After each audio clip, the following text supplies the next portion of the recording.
In the deep cradle of time, long before the modern cities and the busy hum of trains and lights, there lay the kingdom of Qin, a land of mountains rising, light ancient guardians and rivers that carved their patient lines across the earth. It was here, in 259 BCE, that a boy was born, who would someday call himself the first emperor. His name at birth was Ying Zheng, and though he arrived into a world filled with war, suspicion, and the unending noise of rival kingdoms battling for supremacy, he was destined to dream of something greater. Even as the midwives whispered about omens, and the astrologers charted the stars on the night of his birth, there was a sense that this child would not live as other men lived. He would grow, command, and rule, and he would not be satisfied with the simple fate of breathing, aging, and dying. From the very beginning, something restless stirred in him, and in the tales we inherit, that restlessness never ceased. Imagine yourself lying back, eyes closed, as this story drifts across time. The air is quiet, and the past feels near, as though you could step into the dust of that ancient land and watch it unfold. The Qin kingdom itself was unlike the others of the warring states. The states of Chu and Qi enjoyed fertile river valleys, music, and refinement. Qin was known for its hard edges. Its people were farmers and warriors who lived under strict laws, where punishment was harsh and rewards were given only for loyalty and strength. The ruling philosophy was legalism, a system that prized order, discipline, and the absolute power of the ruler. This was the soil into which Ying Zheng was born, a place where softness was seen as weakness, and where survival meant obedience or ambition. While for a young boy, palace life was not filled with comfort. Behind the walls of the royal court lay endless scheming. Ministers plotted for influence. Rival generals tested loyalties, and even family could not always be trusted. Ying Zheng grew up in an environment where trust was dangerous, where secrets lurked in every corner, and where survival meant learning to listen, watch, and never reveal too much of yourself. His father, King Zhushangshang of Qin, sat upon the throne, but did not hold it for long. Power in the warring states was always fragile, always shifting like sand in the desert winds. His mother, Lady Zhao, was known for her beauty, but also for her own political entanglements. And young Ying Zheng quickly learned how unstable the world of court truly was. From childhood, he was surrounded not by warmth, but by intrigue, not by laughter, but by whispers of betrayal. And so, like a stone in a rushing river, he hardened. He trusted few, perhaps no one fully, and even as a child. He cultivated a silence that others would later mistake for wisdom, but which was, in truth, a shield. Can you imagine being a boy with a crown heavy upon your brow, before you had even grown into your own voice? The weight of destiny pressed upon him early, and with it came a dream that would follow him through life. The dream that somehow, if he were strong enough, wise enough, or determined enough, he could outrun the fate of mortality itself. At the tender age of 13, Ying Zheng's father passed away, and the boy became king. A child king in a time of war, this could have been the end of Qin, the opening for enemies to strike, for ministers to seize control. Yet instead, the boy king became something far more dangerous than his rivals expected. With the help of loyal ministers, he began to wield his power, not as a puppet, but as a blade. He studied strategy, he absorbed the wisdom of his advisors, and he learned how to bend others to his will. Each year he grew, and with each passing season, the throne seemed to fit him more naturally. His eyes, sharp and unyielding, looked upon the fractured land of China and saw not chaos, but possibility. The dream of unity burned within him, a dream that would require blood and fire, but also vision. The restless child who trusted no one now began to see himself not just as a king, but as something greater, something eternal. The warring states had battled for centuries. Chao Ku, Yan Han, Wei, Qiao dreamed of dominance, yet none had been able to overcome the rest. Armies marched, cities burned, treaties were signed and broken, and still the struggle continued. But Ying Zheng was not content to be another actor in this endless play. He intended to end it. With each campaign, Qin grew stronger. Its armies were disciplined, its generals ruthless, and its strategies merciless. Piece by piece, the rival states were brought to their knees. It was not simply war for conquest, but war for permanence, for the creation of something that would endure. And as Ying Ging's victories multiplied, so too did his vision of himself. He began to believe that he was chosen by heaven itself to bring order where there had been chaos, to bind together the Middle Kingdom not just for a generation but for all time. When at last, in 221 BCE, the last rival kingdom of Qi fell, Yingzhang proclaimed himself Shi Huangdi, the first emperor of China. Never before had such a title been used. Kings had ruled, dynasties had risen and fallen, but no man had dared call himself emperor of all under heaven. Yet here he stood, declaring a new beginning. To his people, he was a figure of awe, almost divine in his authority. He standardized coins, weights, and measures, uniting the economy. He imposed a single written script so that traders and scholars across thousands of miles could understand one another. Roads and canals stretched across the empire, binding it together. The Great Wall, or at least its early foundations, rose to shield the northern frontier. To many it seemed as though the dream of permanence was being fulfilled before their eyes.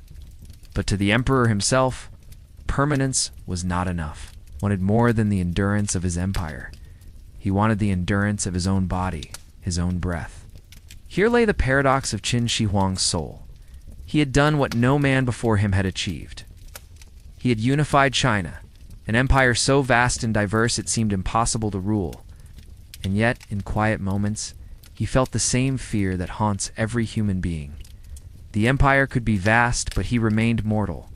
The walls could be high, but his body would still weaken. The coins could last for centuries, but his breath could end in an instant. This contradiction gnawed at him. Why should a man who had bent the world to his will bow before death? Why should the Son of Heaven accept decay? In his mind, the natural order was something to be conquered, just as he had conquered rival kings. And so his quest for immortality began to take shape, not as a fanciful curiosity, but as a driving obsession. The legends of China whispered of immortals who dwelled on hidden islands across the eastern sea. These beings, nourished by herbs and elixirs, lived forever, untouched by time. Alchemists spoke of potions brewed from rare metals, of jade powder, cinnabar, and mercury that could transform the body and extend life. Priests performed rituals, offering prayers to the gods of mountains and rivers, asking for their favor and granting long years. Qin Shi Huang listened to them all. He dispatched envoys to search for the Isles of the Immortals, sending ships filled with gifts, sacrifices, and promises. He summoned alchemists to his court, demanding they brew potions strong enough to defy death. In the silence of his chambers, he drank from these cups, hoping with each swallow to fortify his spirit, to silence the quiet ticking of time. And yet, there was unease. His ministers saw the dangers in his obsession, though few dared speak too directly. The people whispered of his restlessness, of his endless travels across the empire, as though he believed he could find the secret to immortality hidden beneath a mountain or in the cave of a sacred river. Could not sit still. Palaces rose across the land, so that he might always have a place to stay as he wandered. Roads stretched like veins across the empire, carrying him ever onward. To the emperor, movement was life, and stillness was death. The restlessness that had carried him to the throne now carried him in pursuit of eternity. And though his empire was strong, his heart remained uneasy. Perhaps the clearest window into his mind was the grand mausoleum he ordered built for himself while he still lived. Beneath the earth, an entire kingdom was carved in darkness. Palaces, rivers of liquid mercury, ceilings painted with stars, and an army of terracotta warriors to guard him forever.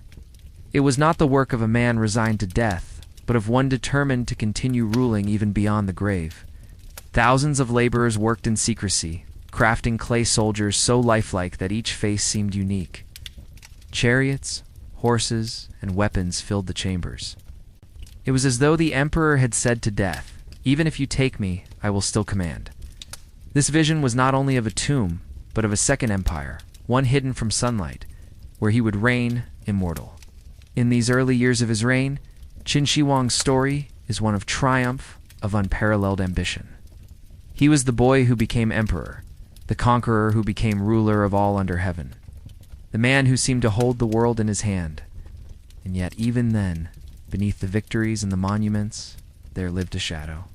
That shadow was fear, the same fear that touches us all, but magnified by the scope of his power. For ordinary men, death comes as a certainty, accepted if not welcomed. But for the first emperor, death was an insult, a flaw in the universe that he could not accept. The greater his power grew, the more unbearable became the thought of losing it. So this is where our journey begins, not with the emperor's end, but with his restless beginning. A boy hardened by palace intrigue, a king who conquered kingdoms, a ruler who declared himself eternal, and a man already plotting how to defeat the one enemy no sword could strike. As you listen, let the slow rhythm of his story carry you, as though you were traveling with him down those long imperial roads beneath skies that have long since forgotten his face. The stars he gazed upon still shine, the rivers still flow, and the earth still remembers his footsteps. He lived more than 2,000 years ago, yet his dream, the dream of forever, lingers still, waiting to be told. The world into which Ying Zhang came of age was not a gentle one. The warring states had been locked in conflict for centuries, and the land of China was fractured like a mirror struck too many times. Each state believed itself destined to rule, each fielded armies that numbered in the tens of thousands, and each dreamed of absorbing the others to become supreme. The air was heavy with the smoke of burning cities, the sound of clashing swords, and the endless tramp of soldiers' feet. For the people, it meant uncertainty. Farmers never knew if the grain they planted would feed their families or be seized by marauding troops.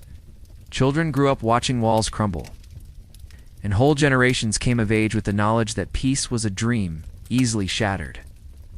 In this landscape, Ying Zhang's rise to power was not only remarkable, but inevitable, for he was forged in the very chaos that had broken others. He looked upon the fractured kingdoms not with despair, but with determination, convinced that their divisions were his opportunity. The state of Qin had always been seen as a little different, a little rougher, by the eastern kingdoms. Its capital, Shanyang, was far to the west, closer to the rugged mountains than to the fertile river plains. Its people were considered stern, its leaders pragmatic, its laws strict to the point of severity. But this harshness gave Qin an advantage. While the other states hesitated, playing with alliances and fragile treaties, Qin moved with precision and steel. The reforms of Shangyang, a statesman who had lived generations earlier, had reshaped Qin into a war machine. Its farmers were organized, its soldiers disciplined, its bureaucracy efficient, and its punishments severe enough to ensure obedience. Ying Zhang inherited not just a throne but a kingdom sharpened like a blade, ready to strike. Strike it did. The campaigns that followed were relentless. First fell the weaker states, those hemmed in by larger powers and unable to withstand Qin's strength. The armies of Han were overwhelmed, their cities captured, their banners lowered. Then came Zhao, long a rival of Qin, whose generals had once defeated Qin armies in earlier years. But the tide had turned, and Zhao's strength could not withstand the growing might of Ying Zhang's forces. One by one, cities were besieged, walls toppled, and populations absorbed into the empire, and making it was not only victory in battle, but also a demonstration of strategy. Ying Zhang employed spies, alliances, and clever deceptions, ensuring that his enemies could never unite fully against him. Where other kings dreamed, he acted. The campaigns against Shu and Yan were harder, for these states were vast and rich, their soldiers numerous, their commanders seasoned, yet even they could not resist forever. Qin's generals were some of the finest of the agemen, like Wang Jian, who combined caution with cunning, never risking more than necessary, always striking when the moment was right. The wars dragged on, but each year Qin emerged stronger, while its rivals bled resources and hope. Ku's proud cities, once centers of art and music, fell silent as Qin banners were planted above their gates. Yan's defenses crumbled, and its royal family fled in desperation. In the end, even Qi, the easternmost state that had for a time avoided direct confrontation, succumbed without much resistance, recognizing that Qin's victory was inevitable. It is difficult to overstate the scale of what Ying Zhang achieved. For generations, scholars and poets had spoken wistfully of a unified land, of all under heaven governed by a single ruler. Yet such dreams seemed as unreachable as the stars, and now, by force of will, sword, and strategy, it had come to pass. In 221 BCE, the last rival state was absorbed, and Yingzhang declared a new title, Shi Huangdi, the first emperor. No man had ever before dared to claim such a name. Kings had ruled dynasties, yes, but they were temporary, their power limited. By calling himself emperor, he was declaring something greater, that he was the beginning of an unbroken chain, that he had founded a new order destined to endure for all eternity. In that moment, history bent around him. To mark his triumph, the emperor set about reshaping the empire to reflect unity. Coins were standardized, so that merchants from one end of the empire to the other could trade without confusion. Weights and measures were made uniform, ensuring that fairness in trade and taxation could be enforced across all provinces. Roads stretched like veins across the land, carrying soldiers, officials, and goods swiftly to every corner. A single written script was imposed, so that from the far western mountains to the coastal plains, the people could communicate in one language. These measures were not merely administrative, they were symbolic. They declared that the era of division was over, that China was now one body, bound by law, order, and the will of the emperor. The emperor's vision extended even to the land itself. Fearing raids from nomadic tribes to the north, he ordered the linking of walls and fortifications into what would become the first version of the Great Wall. It was a colossal project, stretching across mountains and deserts, binding together existing fortresses into a continuous defense. Thousands of laborers toiled under the sun, stacking stone and tamping earth, creating a barrier that seemed to challenge even the vastness of the horizon. The wall was not only defense, but a statement. The emperor's reach extended even into the wilderness, and his empire was shielded by his will. To stand before it must have felt like standing before eternity itself, an unbroken line meant to last as long as the heavens allowed. But the emperor's unification was not without cost. His rule was harsh, his laws unforgiving. Books that contradicted his vision were burned. Scholars who questioned him were silenced, sometimes buried alive as punishment. Dissent was not tolerated, for he feared that division in thought could lead to division in the land. To modernize, this might seem cruel, but to Qin Shi Huang, it was necessary. The chaos of the warring states had been born of too many voices, too many rulers, too much disagreement. If unity were to last, then it must be enforced with strength, with silence, with unquestioned obedience. The people both feared and revered him, seeing in him both a tyrant and a savior, both a destroyer and a builder. Yet for all his power, the emperor remained restless. He had created an empire unmatched in scale, but still he could not shake the knowledge that his body was bound by time. As he traveled his lands, inspecting roads, canals, and fortresses, he carried with him not only the pride of a ruler, but the anxiety of a man who knew that no matter how high the walls, death could still pass through. He saw his empire stretching endlessly, yet he feared the limits of his own years.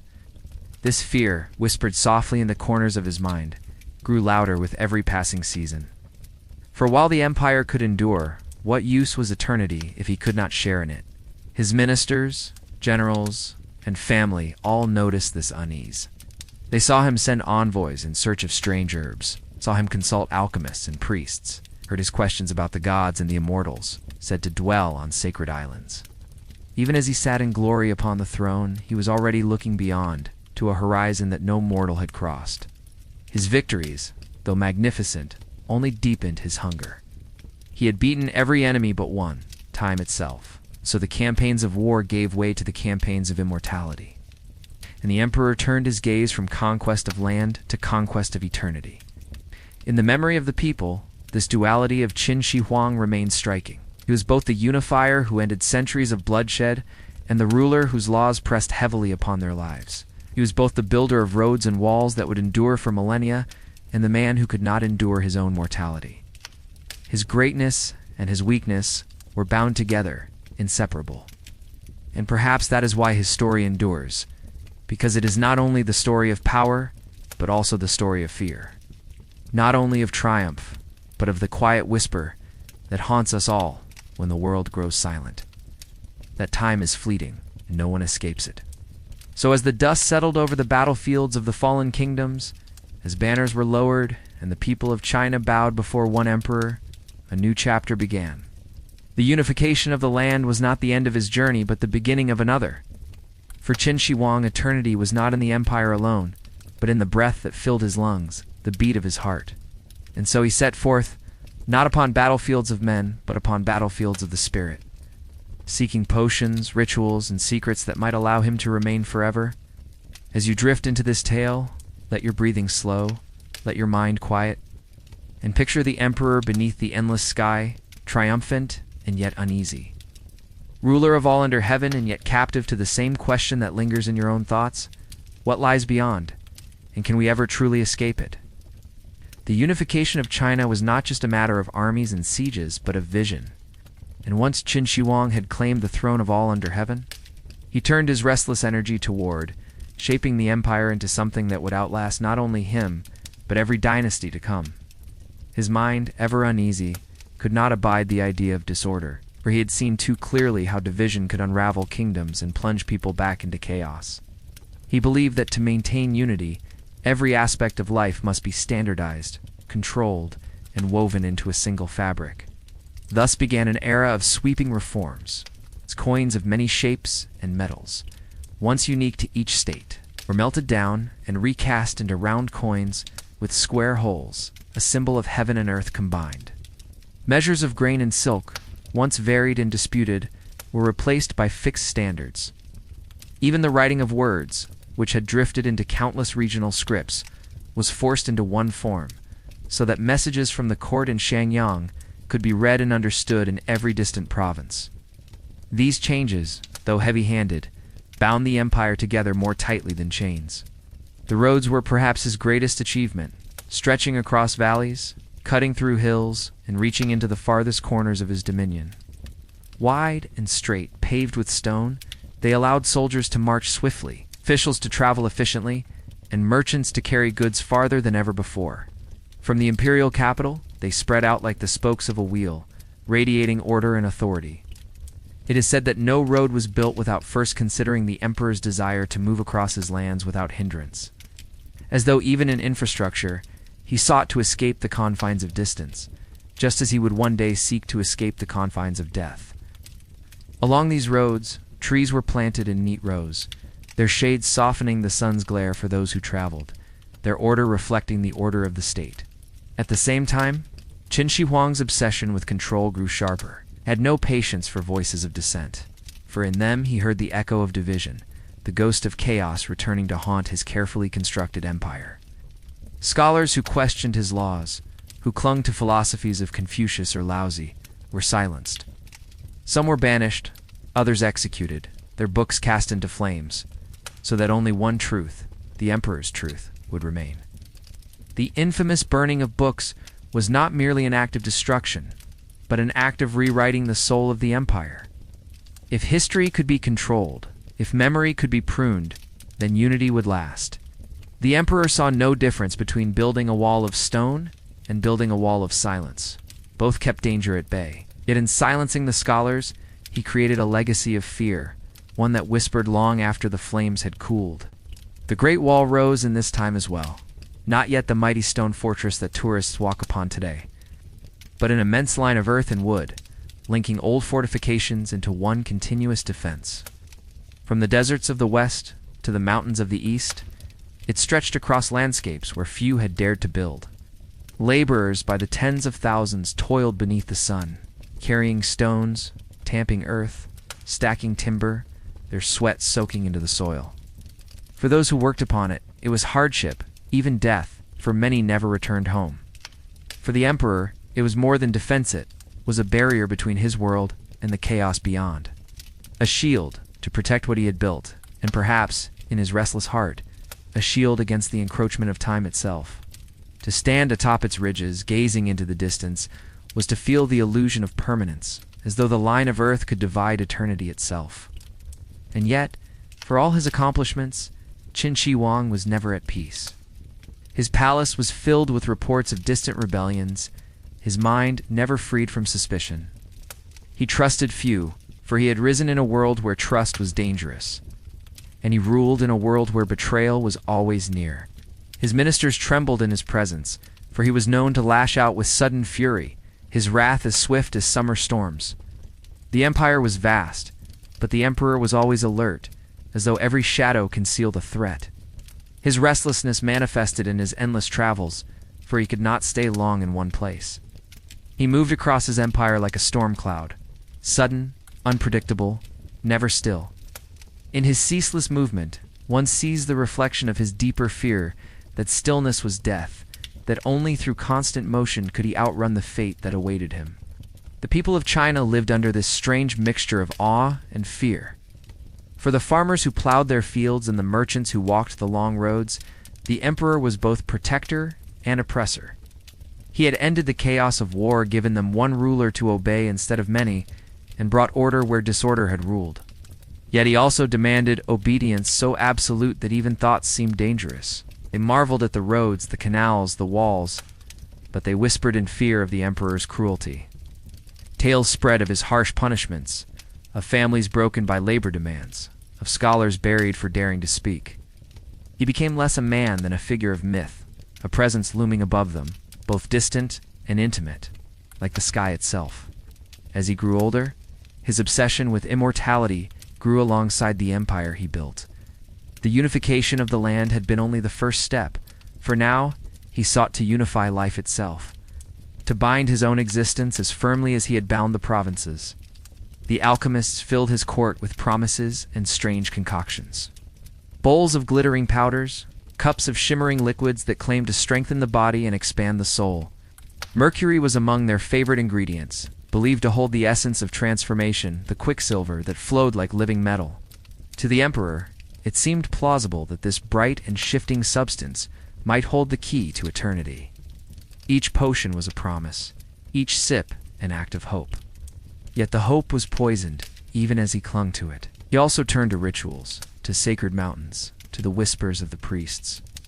Mount Tai, a place where emperors had long offered sacrifices to heaven, became a site of ceremony. The emperor climbed its slopes, performed rites, and prayed for long life. He ordered great sacrifices at rivers, oceans, and sacred groves, calling upon the spirits to grant him favor. He listened to tales of the Isles of the Immortals, distant lands across the eastern seas where wise beings lived forever, nourished by herbs unknown to mortals. Envoys were dispatched with fleets of ships, carrying jade, gold, and offerings to persuade the immortals to return with them.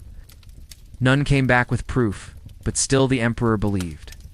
To him, it was only a matter of persistence, of will, of searching more widely. Just as he had conquered the states, so too would he conquer death, if only he searched far enough. The irony of his search was that the very measures he took to preserve his life may have shortened it. The mercury potions, far from granting him vigor, poisoned his body, slowly weakening him from within. His travels meant to keep him in motion, and far from threats, exhausted his strength. His endless suspicion isolated him, cutting him off from those who might have offered counsel or comfort. The emperor who sought eternity seemed to carry death with him wherever he went, a shadow that grew heavier with each passing year. Yet he pressed on, unwilling to abandon the dream. To stop searching would have been to admit defeat, and defeat was something Qin Shi Huang had never accepted in his life. In this period, his grand mausoleum took shape beneath the earth. Hidden away, guarded by secrecy, it was an empire in miniature, a world built to mirror the one above. Its ceilings were painted with stars, its floor lined with rivers of mercury meant to mimic flowing waters, and its chambers filled with treasures. Most astonishing of all was the Terracotta Army, thousands of clay soldiers, each crafted with individual detail, standing in silent ranks to protect him in the afterlife. This was not merely a tomb, but a kingdom waiting for him, a realm where he would continue to rule when the sun no longer rose upon his body. To build such a wonder required the labor of countless thousands, and for many it was a sentence of death, for secrecy demanded silence, and silence demanded sacrifice. But to the emperor, no price was too high, for what he sought was not just protection in death, but victory over it. Travelers today, standing among the rows of clay soldiers, see the awe of his vision, but in his time, those who knew of it saw only the emperor's desperation. He could not imagine ceasing to command, could not bear the thought of his power ending with his breath. To him, death was a rebellion, a refusal to obey, and like all rebellions, it must be crushed. Yet in his obsession, he revealed something deeply human, something tender beneath the iron exterior. For all his armies, all his roads, all his laws, he was still a man, afraid of the silence that comes when the heart ceases to beat.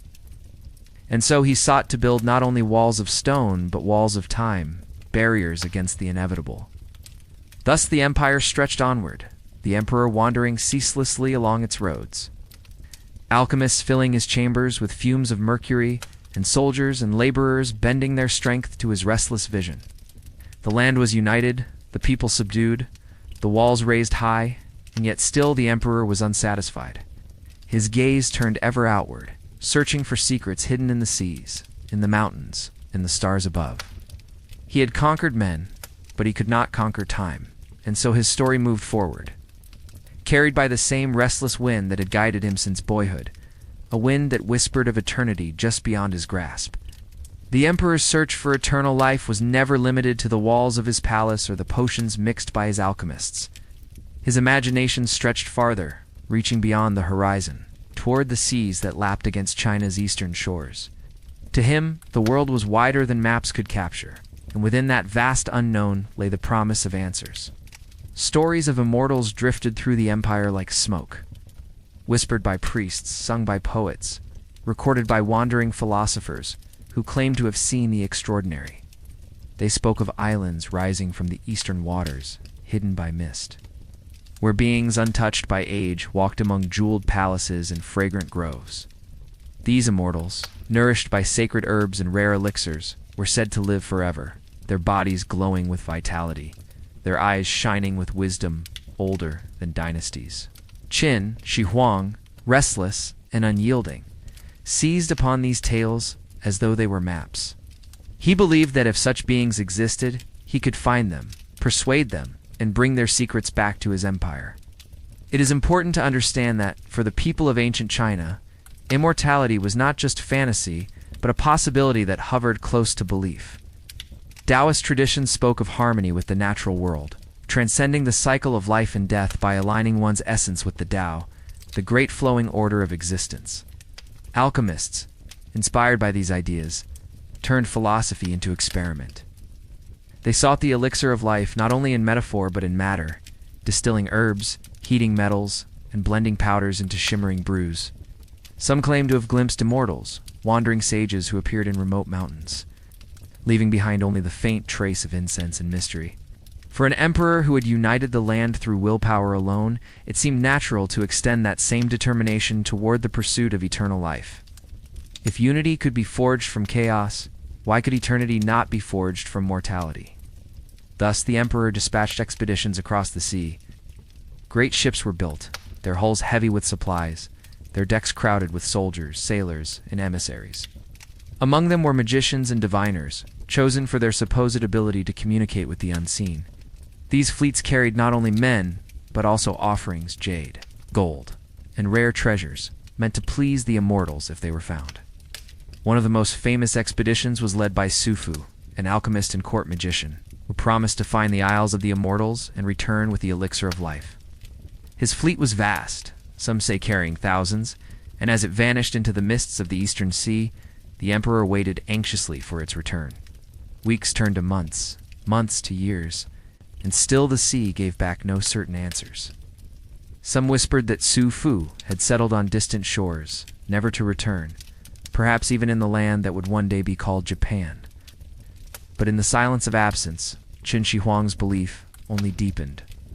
The failure of one expedition did not prove the immortals false. It proved only that more searching was required. While fleets scoured the seas, the emperor himself sought the favor of mountains and rivers within his own empire. Mount Tai, long revered as a sacred place where emperors communed with heaven, became the stage for grand rituals. Qin Shi Huang climbed its slopes, offerings in hand, performing sacrifices that called upon heaven and earth to bless him with long life. He believed that by honoring the spirits of the natural world, he might persuade them to grant him eternity. Rivers, too, received his attention, their waters symbolic of the ceaseless flow of time. He performed rites along their banks, asking that just as rivers never cease their flow, so too might his life continue without end. These ceremonies were not empty gestures to him, but solemn negotiations with forces he believed could bend the laws of existence. In the palace, alchemists labored ceaselessly, their furnaces glowing deep into the night, their mixtures bubbling and smoking. The air was heavy with the scent of minerals and herbs, with the metallic temps of mercury vapor rising invisibly around them. They presented their creations in ornate cups, the liquids glistening with strange colors, promising vigor, strength, and agelessness. The emperor drank them with hope, ignoring the tremors in his body, the dizziness that followed, the slow weakening that crept into his limbs. Each new concoction was embraced as a step closer to victory, for he could not bear the thought that the path itself was flawed. To doubt the elixirs would be to admit defeat, and defeat was a word the emperor had long since erased from his vocabulary. Priests and magicians also told him of spirits who dwelled unseen, beings who could grant longevity if approached with the right rites. The emperor authorized vast sacrifices, oxen and sheep, offered to the heavens, jade buried in rivers, silk burned as offerings to the unseen. He listened intently to diviners, who read omens in the flight of birds, the patterns of stars, the cracks in tortoise shells heated by fire. Every sign was interpreted as a message, every symbol as a clue to the hidden path toward eternity. His court became not only a place of governance, but a theater of the mystical, filled with chanting, incense, and the endless hum of seekers searching for what no one had ever truly found. Yet despite all these efforts, time did not halt. The emperor grew older, the lines on his face deepening, his hair turning thin and brittle. His body, weakened by the very potions meant to preserve it, betrayed him with tremors, aches, and bouts of illness. Still, he pressed on.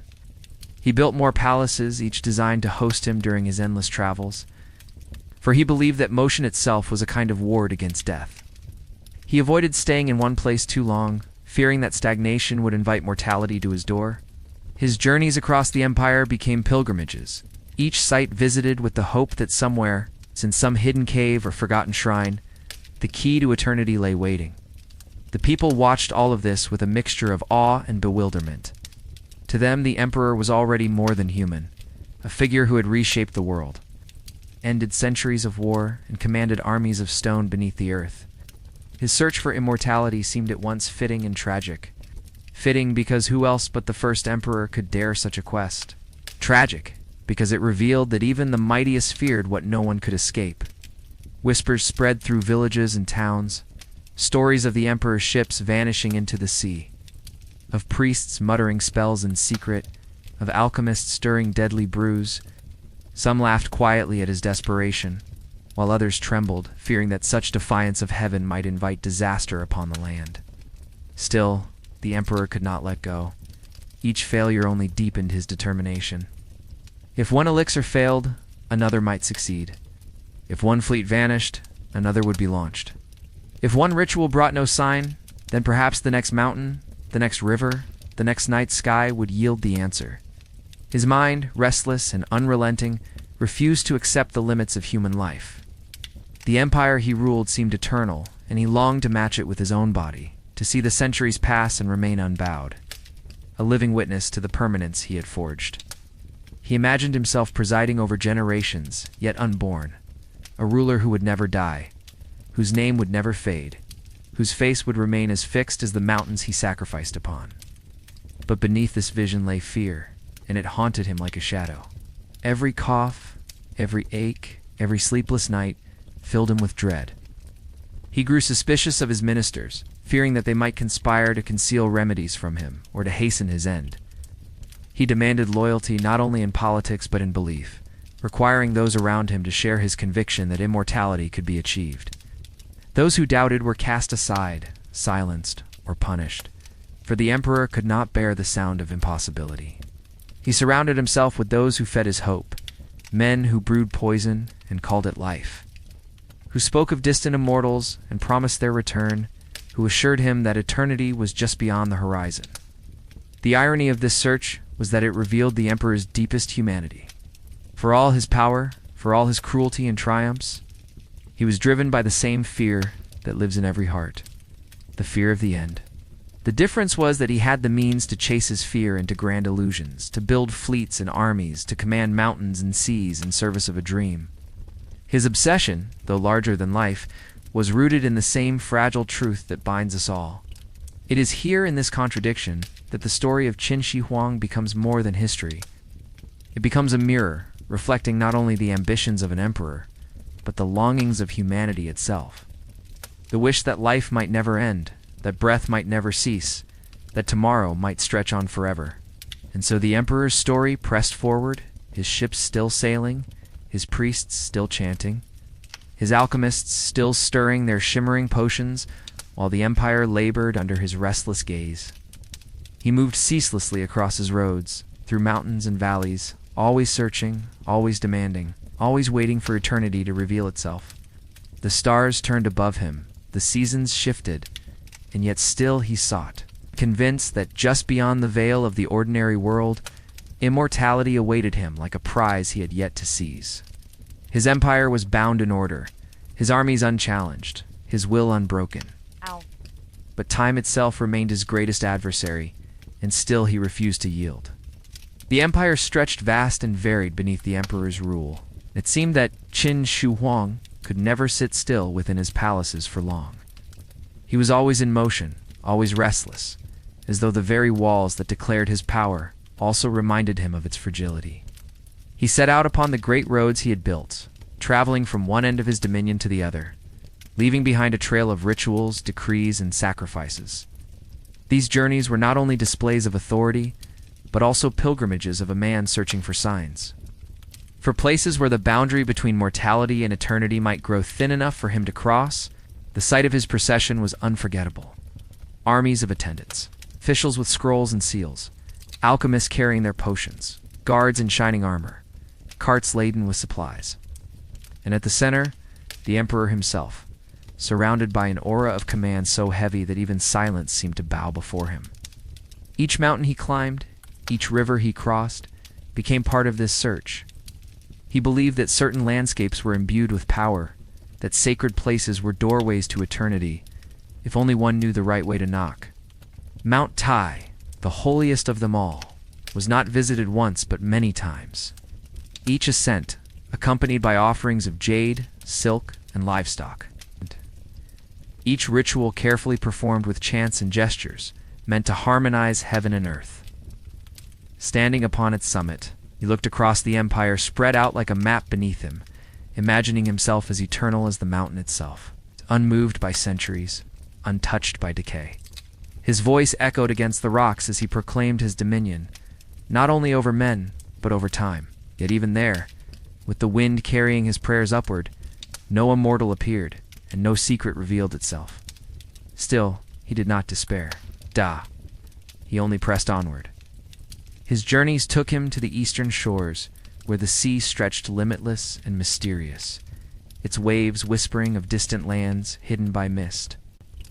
There he performed sacrifices to the ocean itself, casting jade and gold into the waters, asking the spirits to carry him beyond mortality. He gazed out over the horizon as though expecting to see the isles of the immortals rise from the waves, their jeweled palaces shimmering in the sun. He dispatched fleets from these shores, urging his envoys to sail farther, to seek longer, to return with herbs or elixirs that might grant him the life he desired. The people who watched him must have felt both awe and unease, for their emperor seemed to be bargaining not only with heaven but with the very elements, commanding the seas as though they, too, were part of his empire. Forests and rivers also received his attention. He believed that spirits dwelled in these hidden places, guardians of life and death who could be persuaded with proper rites. Along riverbanks, he performed ceremonies, burning incense and casting treasures into the water, asking that his life flow as endlessly as the currents. In sacred groves, he listened to priests who claimed to hear whispers of the unseen, their words weaving promises of longevity into the air. He carried with him not only the wealth of an empire, but also its faith, pressing both into the service of his dream. The rituals grew larger, the sacrifices more elaborate, as though by sheer scale he might force the heavens to yield. And yet time remained silent, and the emperor continued his wandering, chasing eternity through landscapes that changed but never gave him what he sought. The emperor's presence was both a blessing and a burden to the places he visited. For the farmers whose fields lined the roads, his passing meant both honor and hardship. They saw their crops seized to feed his retinue, their homes emptied to host his officials, their villages transformed into temporary camps for the imperial procession. But they also saw the Son of Heaven with their own eyes, a figure so wrapped in authority that to glimpse him was to glimpse something greater than mortal. They whispered prayers as he passed, some begging for his protection, others pleading silently that he find the immortality he sought, for they feared what might happen to the empire if death ever claimed him. Each journey also deepened his suspicion. He trusted few, and as he traveled, he often changed his routes, keeping even his closest ministers uncertain of his path. He believed that by doing so, he could outwit assassins and confuse death itself, as though mortality were an enemy that might be tricked by misdirection. His movements were sudden, his decisions abrupt, his stops unplanned, and his court lived in constant readiness, always prepared to depart at a moment's notice. Palaces were built across the empire not only to serve as symbols of power, but also to give him rest wherever he roamed, each one a shelter against both conspiracies and the creeping shadow of time. The rituals he performed along the way grew more elaborate, blending politics with mysticism. He staged grand ceremonies where thousands gathered, officials reading proclamations that declared his power eternal, priests chanting invocations that begged heaven to grant him endless life.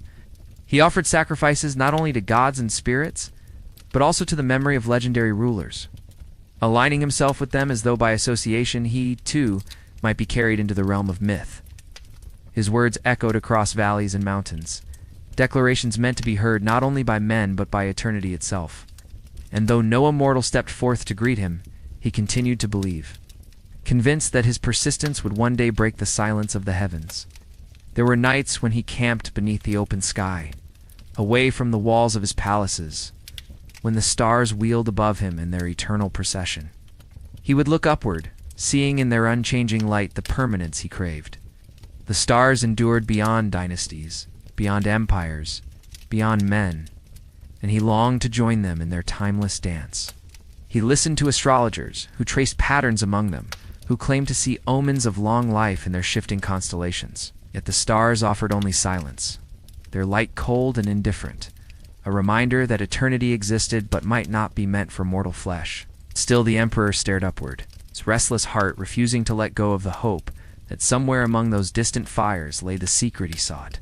His ministers, weary from endless journeys, sometimes urged him to rest, to remain in the capital, to govern more directly. But he would not listen.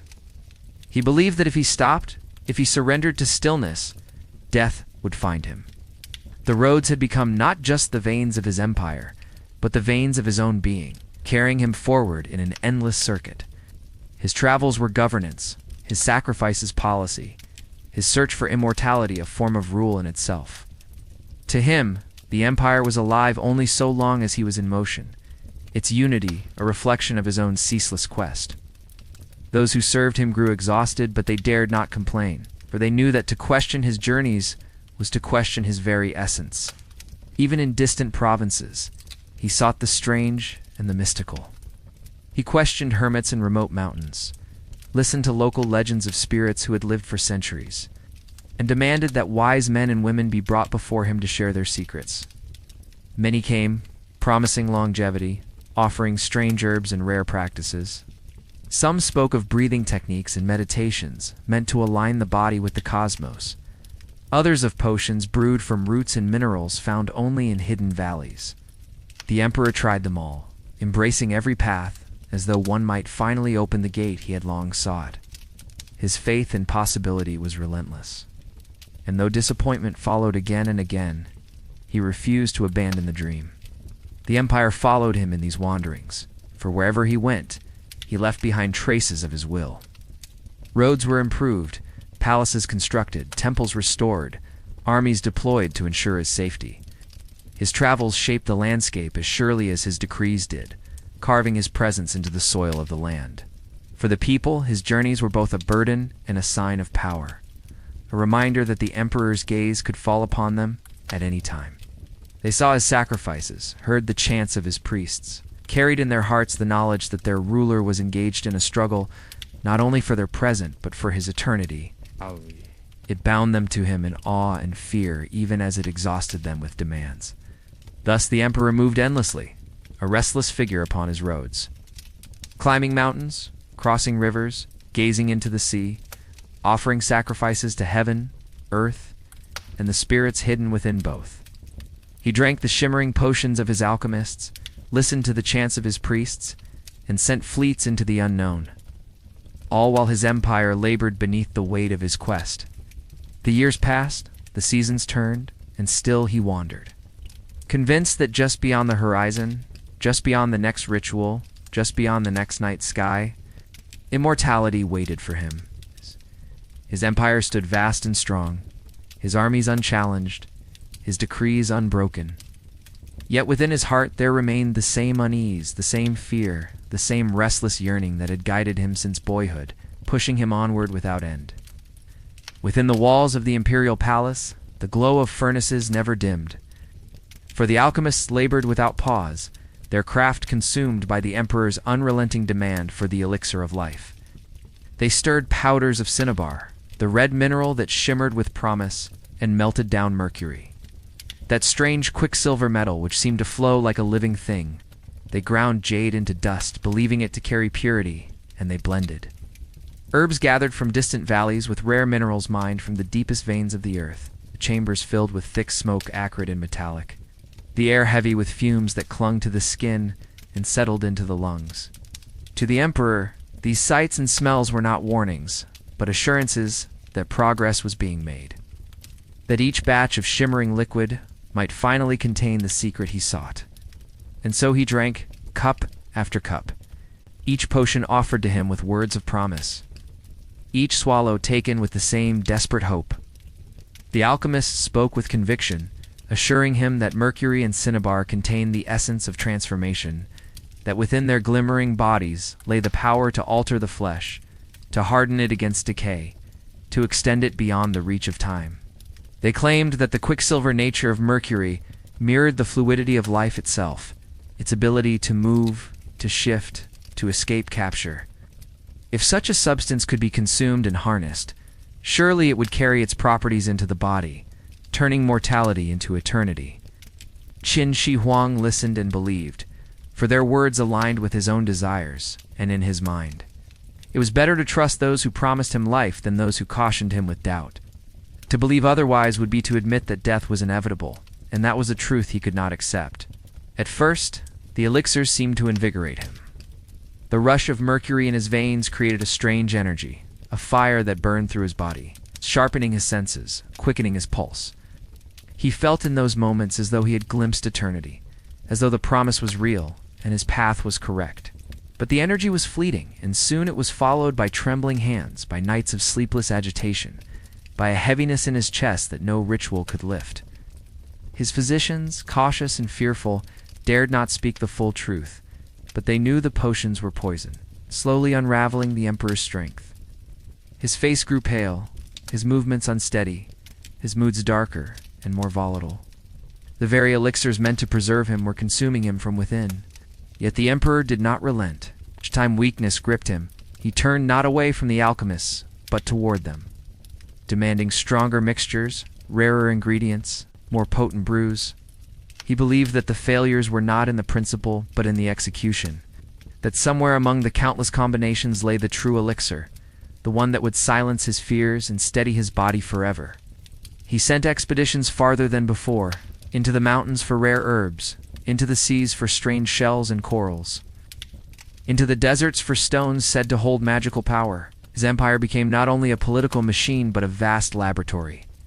Its people pressed into service for a single, endless experiment. Still he drank, and still he hoped. His ministers watched in silence, some out of loyalty, others out of fear. They saw the emperor's face grow gaunt, his eyes restless, his anger sharper than ever. He trusted fewer and fewer voices, isolating himself within a circle of those who promised him what he wanted to hear. Those who cautioned him were dismissed, stripped of office, sometimes executed. To question the emperor's path was to challenge his will, and no one dared speak too loudly of poison or decay. The court became an echo chamber of alchemists, magicians, and priests, their voices weaving together a tapestry of promises that drowned out the whispers of doubt. The emperor, trapped within his own desire, accepted their assurances as truth, for they were the only truth he could endure. The toll of the elixirs revealed itself in his body. His hands, once steady enough to hold the weight of power, trembled without cause. His stomach turned against him, waves of pain coursing through him after each potion, yet he told himself it was the purging of mortality from his veins. His skin grew sallow, marked with strange blemishes. His strength waned despite his attempts to conceal it. At times he was seized by sudden rages, outbursts that terrified even his most loyal guards. At other times he sank into gloom, retreating into silence, staring into the distance as though listening for whispers from beyond the world of men. His health faltered, yet his belief in the elixirs only deepened, for to abandon them was to abandon hope itself. Even in this decline, his restlessness endured. He continued his journeys across the empire, refusing to remain in the capital, where death might find him. He carried his alchemists with him, their furnaces and mixtures traveling in his retinue, their smoke rising wherever he stopped. Villages watched in bewilderment as the emperor's processions arrived, bringing not only soldiers and officials, but also strange smells and bubbling concoctions. The people whispered of curses and magic, of an emperor who sought to defy heaven itself. They did not know the details of his potions, but they saw the toll upon his body, the unease in his steps, the hunger in his eyes that no victory could satisfy. His obsessions turned more inward, his paranoia sharpening with each passing season. He feared betrayal, feared that someone might poison him with false elixirs, or withhold the true one. He changed his food tasters constantly, never trusting them for long. He ordered greater secrecy around his rituals, forbidding outsiders from knowing the details of his alchemist's work. He moved his court often, changing locations without warning, believing that even death itself might be confused by his unpredictability. And yet, for all his precautions, the poison he sought willingly was already within him, threading through his veins, claiming his body in ways he refused to see. The irony of his pursuit became a quiet tragedy. The man who had built walls across mountains, who had bound an empire with laws and roads, who had commanded armies of clay to stand guard for him in eternity, was undone not by rebellion or war, but by his own refusal to accept the limits of life. He could conquer kingdoms, but not the slow decay of his body. He could silence scholars, but not the whispers of mortality.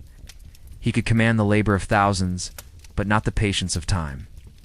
The elixirs he consumed with such hope became the very agents of his undoing, and still he clung to them, convinced that salvation lay just one potion further, one ritual more elaborate, one expedition more daring. The priests and alchemists continued to encourage him, for their lives depended upon his faith. They crafted new explanations for his weakness, telling him that the elixirs were testing him, that his body must first be cleansed of impurities before immortality could take hold. They insisted that the dizziness, the tremors, the pains were signs of transformation, not decay. And the emperor, unwilling to admit failure, accepted their words. He carried their promises with him like a shield, turning each symptom into evidence that he was drawing closer to eternity. The circle of deception tightened, and he marched ever deeper into it, blind to the truth that lay plain to others. In this state of decline, he pressed harder than ever for results. Expeditions were sent once more across the seas, laden with treasure, filled with men who might never return. He demanded that sacred mountains yield their secrets, that hidden valleys surrender their herbs, that the gods themselves reveal their favor. His will, though weakened in body, remained unbroken in spirit, and he drove those around him with the same relentless urgency that had once united the empire. His obsession consumed not only himself, but all who served him, bending the resources of the state toward a dream that could not be fulfilled. The empire itself groaned beneath the weight of his desire, yet no one could resist. For his word remained law, his will unchallenged, and so he drank the mercury potion still, his body weakening, his spirit growing harsher, his suspicion deepening, his journeys continuing. The empire that had once been forged by conquest was now bound to the quest of a single man for eternity. its resources diverted toward rituals, expeditions, and endless alchemical experiments. The first emperor, who had once seemed unshakable, is now fragile beneath the surface, his mortality pressing in upon him, even as he denied it. He pressed forward with the same restless energy, believing that the next potion, the next ritual, the next sacrifice might finally open the door that had remained closed. Time, however, continued its quiet march, indifferent to his desperation, carrying him slowly but surely toward the very end he sought to escape. Beneath the soil of Shanxi province, where fields of millet and wheat once swayed in the wind, an empire within an empire was being built, one that would not see the light of day for over 2,000 years. While Qin Shi Huang marched across mountains and sailed across seas in search of immortality, his greatest work was unfolding in silence underground. The mausoleum complex he ordered was unlike anything the world had ever known. A city carved from earth, designed not merely to house his body, but to mirror his dominion. At its heart lay the Terracotta Army, thousands upon thousands of clay soldiers standing in silent formation, guardians molded not of flesh and bone but of earth and fire. Each figure bore unique features, each face distinct, as though the artisans who shaped them had been compelled to give individuality to the clay, transforming it from lifeless matter into something that suggested the breath of life. These soldiers were not just statues, but the emperor's attempt to carry the power of his armies into eternity, to ensure that death itself would find him as untouchable as he had been in life. The scale of the mausoleum defied imagination. Reports from ancient chroniclers tell of rivers of liquid mercury flowing within its chambers, of palaces adorned with jewels, of ceilings painted with constellations, so that the underground mirrored the heavens. The Terracotta Army was only the most visible portion of this vision. Horses, chariots, archers, generals all were crafted with painstaking care, each detail reflecting not only military precision, but also artistic mastery. Armor was etched into clay, weapons once gleamed in bronze, and the very stance of the soldiers suggested readiness, as though at any moment they might step forward into battle. They stood in ranks, arranged as though for inspection, eternal sentinels awaiting commands that would never come.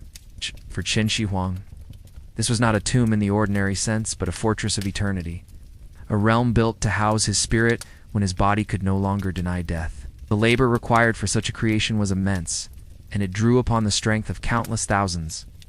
Artisans from across the empire were summoned, their skills pressed into service for the emperor's final vision. Farmers were conscripted, their fields left untended as they labored in the earth.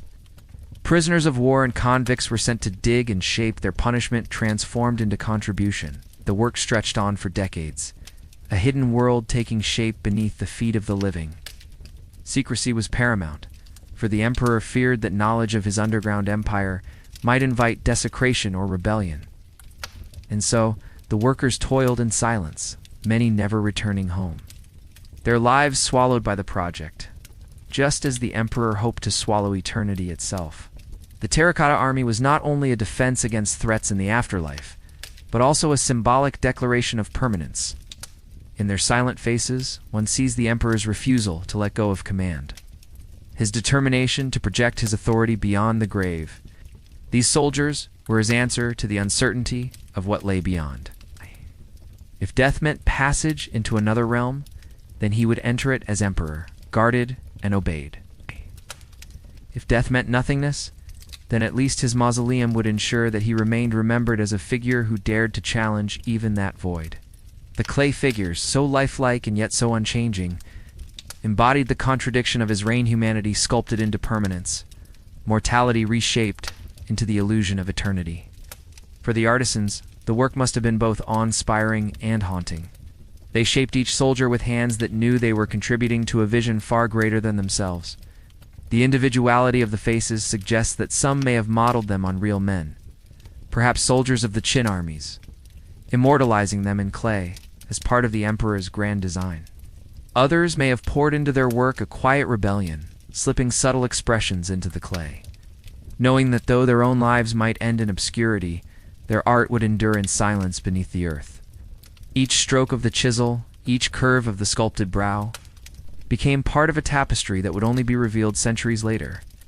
When farmers digging a well stumbled upon the hidden army and brought it once more into the light of day, The choice of clay as the medium was itself symbolic. Earth, the substance from which life was believed to emerge and to which it returned, became the material through which permanence was sought. Fired in kilns, hardened against time, the soldiers embodied the hope that life could be fixed, that change could be halted, that decay could be resisted. In their immobility lay the emperor's dream of stability, of command unbroken. They stood eternal, unbreathing, unyielding, yet their very stillness hinted at the fragility of the vision. For though clay can last millennia, it too is vulnerable to water, to fire, to the slow crumble of centuries.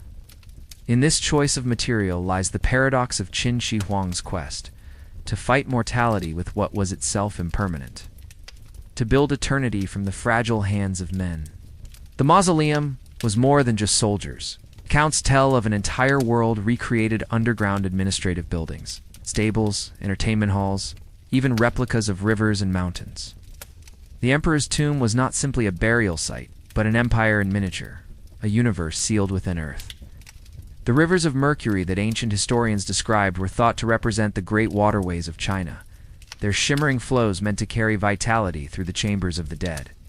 Mercury, the very substance he consumed in search of life, became both his nourishment and his monument, flowing through his tomb as it flowed through his veins. It was as though he sought to merge his body with his mausoleum, his life with the earth, his mortality with eternity. For those who knew of its construction, the mausoleum was both a marvel and a warning. It demanded secrecy, and secrecy often demanded sacrifice. Many of the workers who built it were not permitted to leave, entombed within the chambers they had created, their silence sealing the project for eternity. Such cruelty was not unusual for the emperor, whose rule was marked by severity, but here it took on a darker hue. To ensure his immortality, he consumed not only elixirs, but also lives, pouring the labor, sweat, and blood of his people into a dream that could never truly be fulfilled. His empire was built on conquest, his immortality on sacrifice, his tomb on silence, and yet, in the stillness of those underground chambers, one senses something deeply human. The emperor who feared death so profoundly was no different from the humblest farmer who longed for his family's memory to endure. The difference lay only in scale, for the farmer left behind stories told by his children. The emperor sought to leave behind armies of clay, rivers of mercury, and palaces of stone. The fear was the same, the desire the same, the dream of permanence the same. The Terracotta Army, though born of tyranny and obsession, was also born of that universal wish to be remembered, to continue, to not be swallowed entirely by time. As the soldiers stood in their silent ranks, the emperor continued his journeys above, restless as ever, drinking elixirs, performing sacrifices, chasing eternity across mountains and seas. But beneath him, his eternal army waited, a secret companion to his fear. He could not stop death, but he could prepare for it, could build a fortress so complete that even in the afterlife, he would not be alone. The Terracotta Army was not only protection, but also reassurance, a constant reminder that his will extended even into the unknown. He carried with him the knowledge that whatever awaited him, he had already prepared his forces, already commanded eternity into being through clay and fire. The sheer magnitude of the mausoleum consumed resources, reshaped landscapes, and drained lives. But to the emperor, it was worth every sacrifice. He had united the empire, but unity was fragile. He had silenced dissent, but silence was temporary. The mausoleum was his answer to all impermanence. As roads cracked, as palaces fell, as dynasties shifted, his underground empire would endure, hidden beneath layers of earth, immune to the turmoil of history. And indeed, it would, waiting quietly until the modern world rediscovered it, astonished at the ambition of a man who could not accept death. The Terracotta Army was his greatest paradox, built to guard him in death, yet ultimately becoming the most vivid reminder of his mortality. And so, while his alchemists brewed mercury potions in smoky chambers and his priests chanted to mountains and rivers, another army, silent and eternal, was being prepared in the earth. His health faltered, his suspicion deepened, his journeys never ceased, yet beneath it all, the clay soldiers waited, frozen in readiness, a reflection of the emperor's refusal to yield. His empire above bustled with life. His empire below stood in silence. And between them walked a man unwilling to admit what both revealed: that time continued, that death approached, that eternity could not be commanded by decree. Still, Qin Shi Huang pressed forward, restless and unyielding, convinced that he was only a step away from the immortality that forever eluded his grasp. Beneath the earth, far from the sunlight that warmed the empire above, an underground palace stretched in silence, built to house the first emperor in death, as though he had never left life at all. It was a city entombed, an empire within soil, vast and secretive.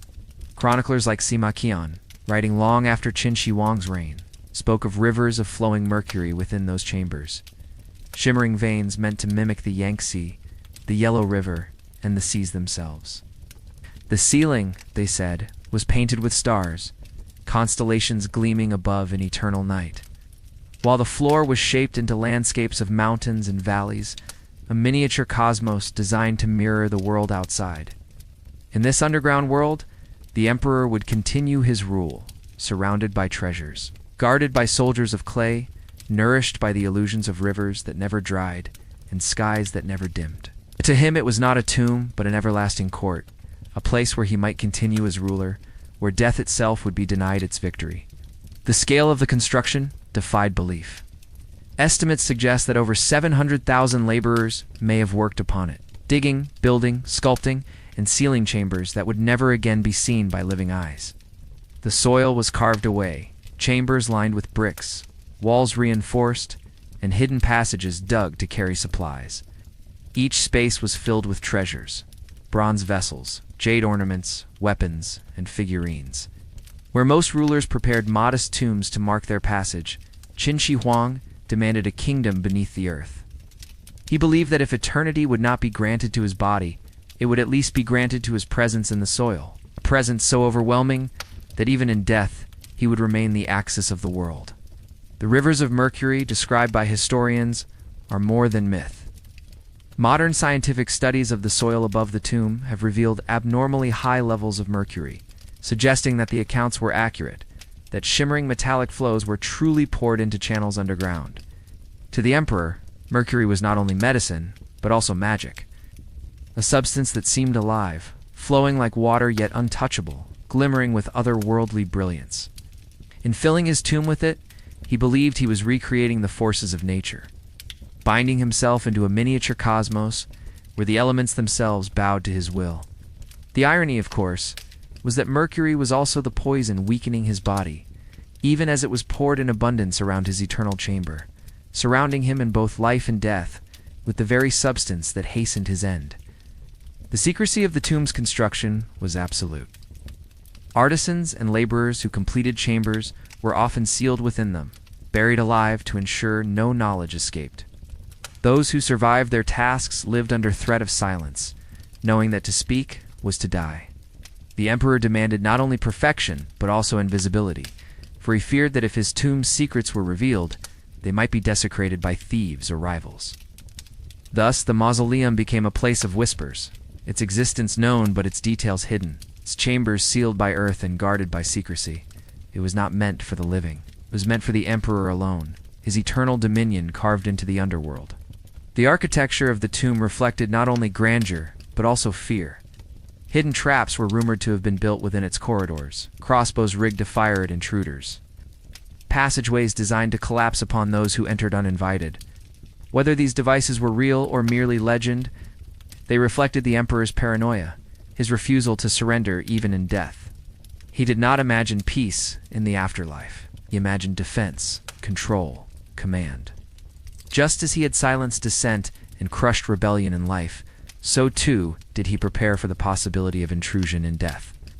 His tomb was a fortress, its treasures guarded by both clay soldiers and the unseen menace of traps, a reflection of a man who could never relinquish power. The Terracotta Army was but the outer ring of this vast construction. Inside, deeper chambers held treasures unimaginable: precious stones, ornaments of jade and gold, weapons of bronze and iron, and scrolls sealed within lacquered cases. Musicians and dancers were recreated in clay and bronze. their frozen forms meant to provide entertainment in the eternal court. Animals too were sculpted, horses and birds, so that the emperor's world would be complete beneath the earth. Every detail of life above was mirrored below, a shadow empire designed to continue unbroken. Stand within it, had one been permitted, would have been to walk through a dream, a landscape where time had been halted, where every moment was eternal, frozen in clay and metal, awaiting a ruler who refused to admit his mortality. The tomb's construction also revealed the emperor's belief in scale as a substitute for eternity. He could not make himself live forever, but he could make his monument so vast, so overwhelming, that it would outlast dynasties. He measured immortality not only in years of breath, but in the endurance of memory, in the weight of his presence upon the earth. By building an underground empire that dwarfed all tombs before it, he ensured that he would never be forgotten, that his name would echo down centuries even if his body failed. In this sense, he succeeded, for long after his dynasty crumbled, long after his empire fractured, his tomb remained, waiting silently to remind the world of the man who would not yield to time. The presence of mercury rivers also carried symbolic meaning. To the ancients, mercury was associated with transformation, with the power to shift between states, to mirror both life and death. By filling his tomb with it, the emperor was perhaps attempting to bind himself into the eternal cycle, to become part of the very essence of change. The stars painted on his ceiling reflected the heavens, the rivers mirrored the earth, and within this balance, he sought to position himself as the unchanging axis, the emperor eternal. The tomb was not merely a place to rest, it was a cosmic statement, declaring that even in death, Qin Shi Huang remained the center of all under heaven. Yet beneath the grandeur lay fragility. The tomb was sealed, never opened, and to this day remains untouched, for fear that disturbing it might unleash not only decay, but also the toxins of mercury still lingering within. Modern archaeologists have hesitated, their instruments detecting anomalies, their studies hinting at wonders yet unseen, but the tomb itself remains closed, preserved by both earth and reverence. It is as though the emperor's will still lingers, forbidding intrusion, demanding silence, commanding secrecy. In this, he succeeded more fully than he could have imagined, for even millennia later. His tomb retains the mystery he demanded, its treasures hidden, its secrets intact. For the people of his time, knowledge of the tomb was limited to whispers. They knew of the immense labor, the endless demands for materials, the caravans carrying treasures into the earth, never to return. They knew of neighbors conscripted to dig, of artisans summoned and never seen again. They saw the emperor's obsession carved into the soil, and they feared it, for it seemed as though he was not preparing for death, but for something beyond comprehension. They lived their lives under his rule, but beneath their feet. He was building something greater than their lives could imagine, an eternal palace, where he would continue long after they had been forgotten. Above ground, his paranoia grew as his body weakened, but below ground, his perfection was preserved. The contrast was striking. The man who trembled from mercury poison above was mirrored by clay soldiers who never trembled below. The emperor who aged and weakened was reflected by a painted ceiling that never faded, by rivers of mercury that never ceased to flow. His mortality was mocked by the permanence of his tomb, as though he had split himself into a fragile body wandering roads and seas. And the eternal emperor waiting beneath the earth, unyielding, unchanged. In this way, the tomb was not only his resting place, but also his answer to fear. A monument that spoke the words he could not, that though his body might fail, his empire of clay and stone would endure forever. And so while the emperor wandered his empire in restless pursuit of immortality, his underground kingdom was already complete, sealed and waiting. Clay soldiers stood in eternal silence. Rivers of mercury shimmered in darkness. Stars painted upon ceilings gleamed without fading, and treasures lay untouched, guarded by secrecy and earth. Above, the emperor searched mountains and seas for the elixir of life. But below, he had already constructed the vision of eternity he longed for. His dream was written in stone and clay, his fear buried beneath layers of soil, his command echoing in silence. The tomb became his true empire, vast, hidden, enduring, waiting for the moment when history would remember once more the man who had tried to conquer even death, The emperor's journeys did not cease, even as his body weakened. His court had grown accustomed to the sudden summons, the hurried departures, the endless movement across the roads of his empire. He refused to remain still in his capital at Shanyang, for stillness felt to him like surrender. He believed that by keeping his body in motion, he might stay a step ahead of the end that crept closer with each passing season. The retinue that followed him had become smaller than in the days of his triumphs, for his suspicion had narrowed the circle of trust. Alchemists still traveled with him, their furnaces carried in carts, their mixtures brewed wherever he paused. Priests and astrologers still performed rites in his presence, whispering of omens, of stars that foretold longevity. Yet the emperor's face was pale now, his eyes lined with shadows. And though he still carried himself with the authority of the Son of Heaven, his body betrayed him, trembling in ways he could not hide. Each day he drank the shimmering potions, convinced that their bitterness was the taste of transformation. He told himself that the tremors in his hands were the purging of impurities, that the pains in his stomach were signs of renewal, the dizziness clouding his vision was a passage into something greater. His physicians, terrified of his wrath, nodded in agreement, repeating the explanations of the alchemists. None dared speak the truth aloud that the emperor was killing himself with the very cure he believed would save him. To say such words was to risk death, and so the silence of fear became the emperor's companion. He demanded reassurance, and reassurance was given, even as his strength faded with every cup.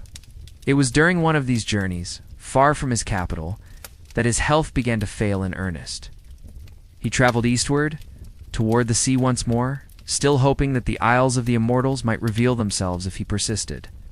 His fleet had long since vanished without return, but he convinced himself that they had found the Isles, and that perhaps he, too, might see them. He climbed mountains, performed sacrifices, burned silk, buried jade, and chanted invocations with his priests. But the air was heavy in his chest, and the effort of each ascent left him weakened. His attendants noticed his steps faltering, his voice thinning, his anger erupting more suddenly than before. He raged at the slowness of his officials, the incompetence of his servants, the cowardice of his generals.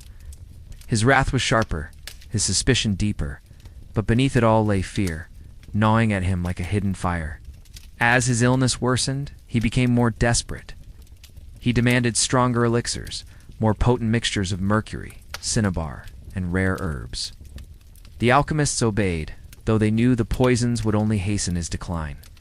They told him what he wished to hear, that the pain was proof of transformation, that the convulsions of his body were signs that the mortal within him was dying, so that the immortal could emerge. He clung to these assurances, his hope burning even as his body failed. At night he lay awake, unable to sleep, staring at the stars through the tent of his camp. Convinced that they were waiting for him, that he had only to endure a little longer before their secret was revealed. The emperor's procession moved with difficulty now. What had once been a symbol of strength and authority had become a weary caravan, burdened by the emperor's fragility. Ministers whispered among themselves, though never within his hearing, wondering what would become of the empire if he fell. His heirs were unprepared, his court divided, his rule so absolute that no one knew how to govern without him. The emperor had silenced dissent, eliminated rivals, and centralized power entirely in himself. Now, as his health faltered, the very strength of his system revealed itself as its greatest weakness. For if the Son of Heaven could die, what would remain? The roads that had carried his armies now carried the weight of uncertainty, each mile bringing his attendants closer to the realization that their emperor's dream was slipping away. Superstitions followed the procession like shadows. Strange storms were seen on the horizon, lightning flickering in the distance. Astrologers read the stars with troubled expressions, speaking in veiled words of omens that could not be ignored. Priests performed sacrifices daily, but their voices carried little conviction, for even they saw the emperor's face pale as parchment, his eyes dimming. The people along the roads bowed as the procession passed, still awed by the sight of their ruler, but they too whispered of his frailty, wondering if heaven itself had withdrawn its favor. For all his efforts to conceal weakness, it could not be hidden from those who saw him tremble. The emperor's paranoia sharpened with his decline, trusted no one, fearing betrayal at every turn.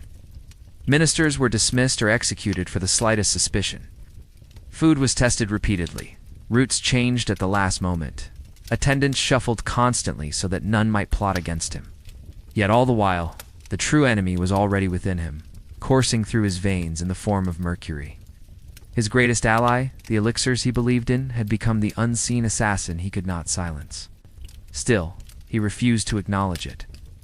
To him, the cause of his decline was not poison, but delay that immortality was within reach, but had not yet fully unfolded. It was on the road to the eastern provinces that death finally drew close. His body could no longer bear the weight of his travels, the strain of his rituals, or the burden of his potions. He grew fevered, his breath labored, his vision clouded. Ministers gathered anxiously, unsure of what to do, for to admit that the emperor was dying was itself a dangerous act. They had lived under his absolute will for so long that even in his weakness they feared his wrath. And so they whispered in secret, planning how to manage the inevitable without allowing the empire to fracture.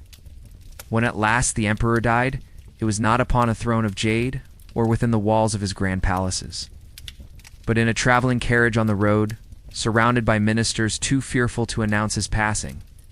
His body lay still, the breath that had once commanded armies, silenced. The silence that followed was heavy, filled with dread. The ministers who attended him knew that to reveal his death too soon would invite chaos, perhaps rebellion.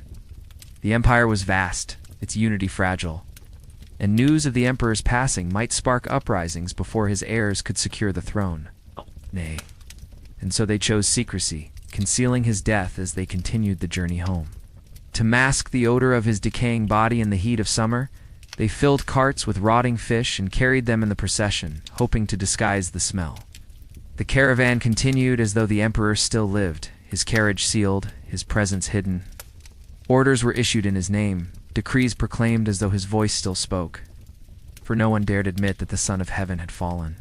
The deception allowed them time to prepare for succession, to stabilize the court, to manage the delicate balance of power. Yet it also revealed the fragility of the dream of eternity. The emperor who had sought to live forever had died as all men die, his body concealed, his presence maintained by illusion, his power dependent not upon immortality, but upon the silence of those who feared chaos more than truth. In that moment, the emperor's quest for eternity reached its bitterest irony. He had consumed poisons in pursuit of life, built armies of clay to guard him beyond death, filled his tomb with rivers of mercury to mirror the cosmos, and silenced voices that might question him. Yet in the end, he died on the road, his body hidden behind sealed doors, his memory preserved only by the deception of ministers who dared not reveal the truth. His quest had failed, yet in its failure, it had created monuments that would outlast dynasties. Wonders that would astonish the world centuries later. The emperor did not find immortality in flesh, but he found it in memory, in legend, in the silent ranks of clay soldiers waiting beneath the soil. And so, the procession carried his body back toward the capital. Rotting fish disguising decay, silence disguising death, the empire continuing as though nothing had changed. His tomb waited, sealed and ready, his clay armies prepared, his underground palace complete. Above, his people whispered of omens, of storms, of silence. Below, his eternal empire stood in darkness, awaiting its master. The emperor's last journey was not toward the isles of the immortals or the stars he had prayed to, but toward the earth itself, the soil closing around him, the rivers of mercury flowing in eternal silence. His dream of eternity had slipped through his fingers, yet in that slipping, he had left behind something even stranger, a legacy that would make him immortal in memory, long after his body had turned to dust. The emperor's body returned to Xianyang in silence, sealed in secrecy, while his ministers issued decrees in his name as though he still breathed. But the empire he had built with such ferocity was not as eternal as he had hoped. His death, once revealed, opened fissures that spread quickly through the foundations of his rule. The unity he had carved from centuries of chaos rested too heavily upon his singular will, and without him, it faltered. His heirs lacked his relentless determination. His generals were divided. And his court, long silenced by fear, struggled to govern without the voice that had drowned out all others. In little more than a decade, the Qin dynasty collapsed, its vast machinery of power unraveling into rebellion and division. The first emperor had bound the land with roads and laws, but he had not bound it to his bloodline. His dream of unbroken dominion proved as fragile as his body, dissolving almost as quickly as it had risen.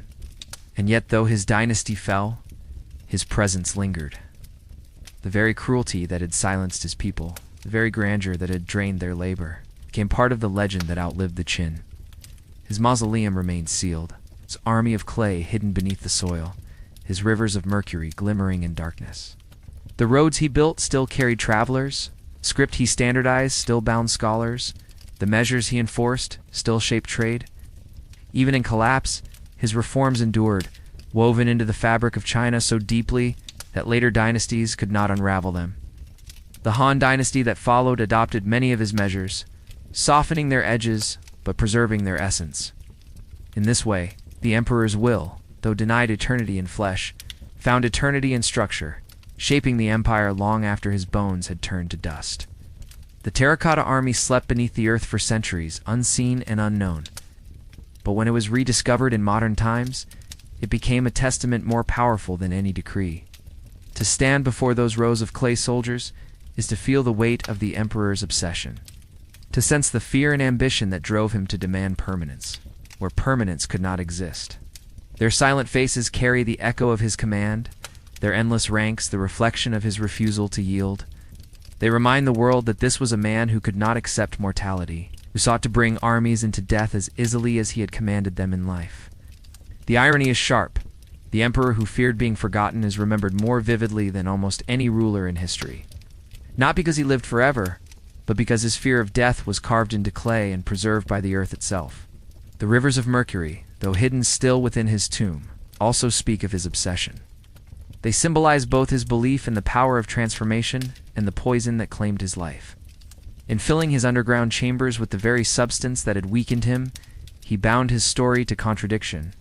Mercury was his hope and his downfall, his medicine and his death, his symbol of eternity and his reminder of mortality. The fact that scientists can still detect its presence today, millennia after it was poured, proves the strange endurance of his vision. Though his body decayed, the mercury remains, a shimmering ghost of his desire, haunting the soil that covers his tomb. Even in failure, Qin Shi Huang succeeded in ways he could not have foreseen.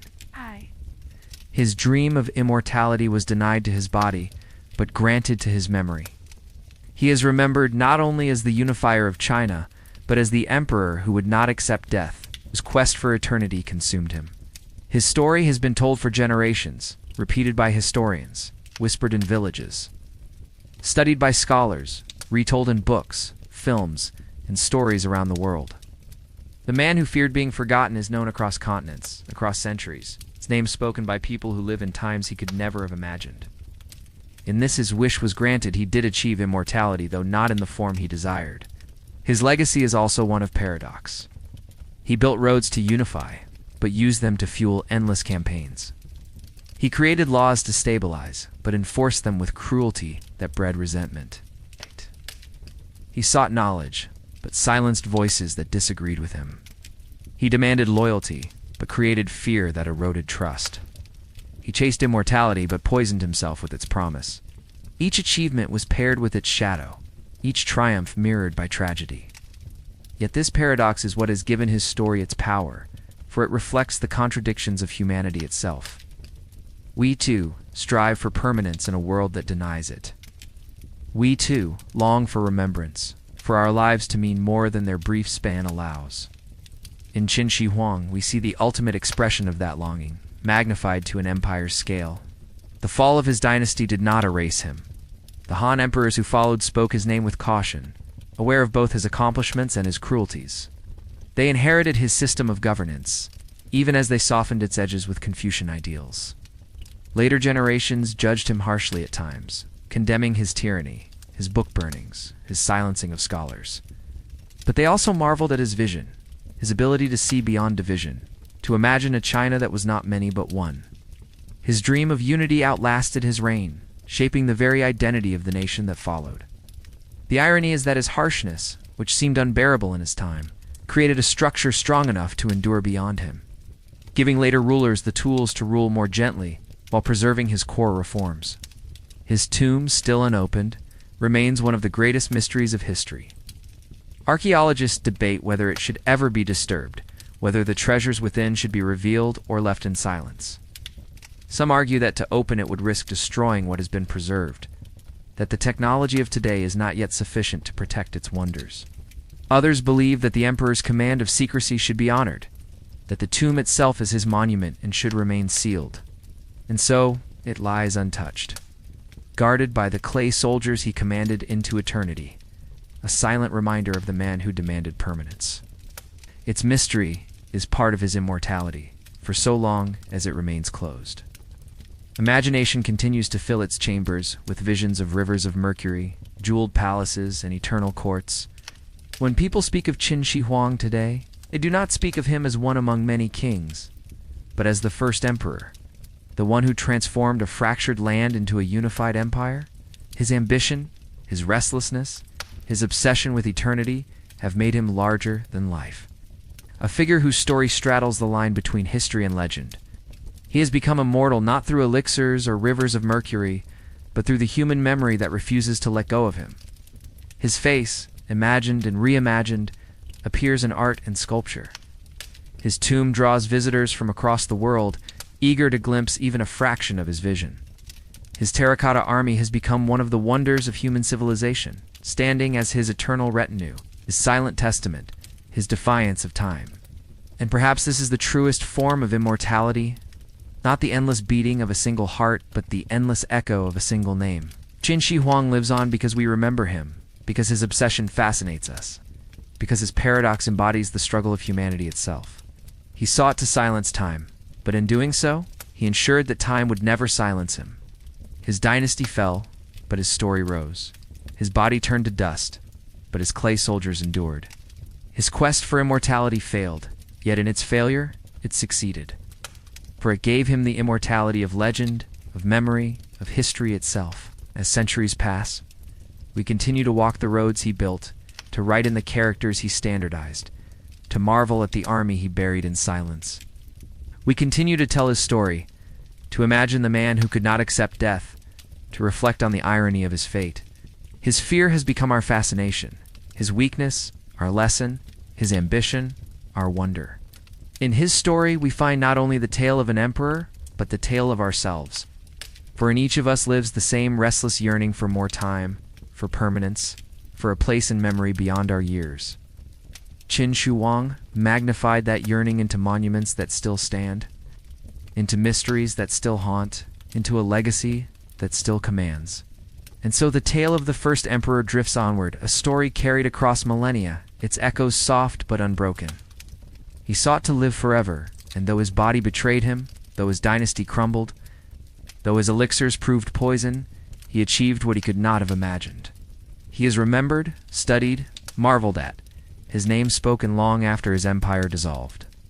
In the end, Qin Shi Huang did conquer death not in the way he dreamed, not in the endless beating of his heart, but in the endless beating of his story, retold in whispers and in wonder, a soft echo across time that ensures he will never truly be forgotten.